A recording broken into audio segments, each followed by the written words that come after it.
Hello, everyone, and thank you for joining me today for these moments of devotion with our Good Shepherd.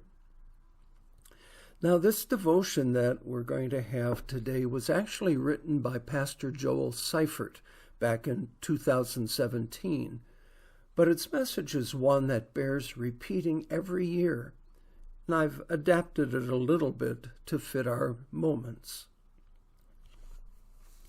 The text is Psalm 78, verse 4. We will tell the next generation the praiseworthy deeds of the Lord, his power, and the wonders he has done. Bam, bam, bam. The sounds came from the hammer driving the nails through the paper. A Catholic professor posted his 95 theses to the door of the university church. Whoosh! 3 years later, Martin Luther held a copy of a letter from the Pope. In it, the Pope condemned many of Luther's ideas.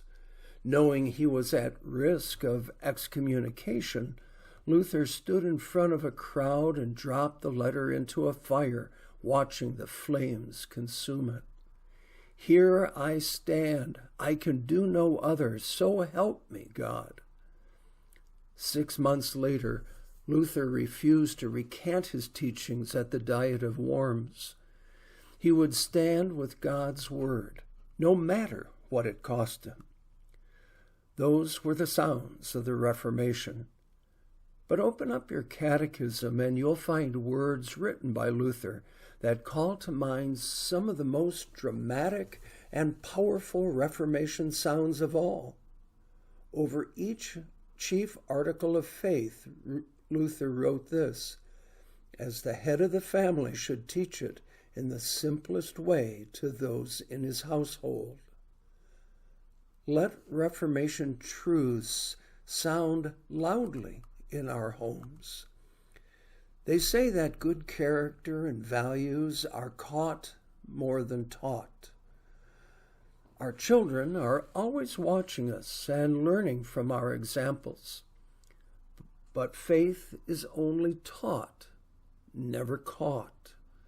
Our children don't learn of Jesus by watching us speak honestly and act fairly. They learn as we sit down with them, open the Bible, and let God tell them of his wonderful works. We will tell the next generation the praiseworthy deeds of the Lord, his power, and the wonders he has done. We speak God's word, and faith lives in them. From Christian homes to the world. It happens in seemingly humble and gradual ways. Nightly devotion, morning prayers, asking questions about Sunday school lessons and Sunday sermons. Every day, as countless Christians read their Bible, God pours out his Spirit, soul by soul. Believers learn to love God's truth and take their stand on it. What does a Reformation sound like? As we celebrate this anniversary of the Reformation, you will hear preachers proclaim grace from pulpits. You will hear churches resounding with powerful cantatas and echoing with a mighty fortress.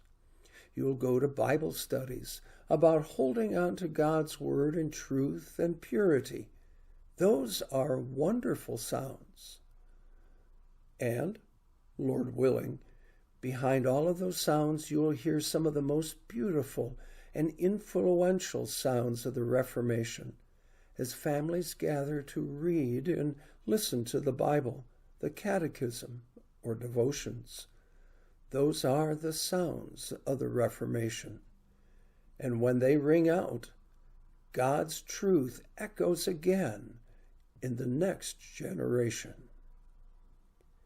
We pray together. May the words of your grace, mercy, and peace sound regularly in my home and life as I gladly hear and learn your word. Amen. Well, my friends, may God bless you as you celebrate the sounds of the Reformation in your life.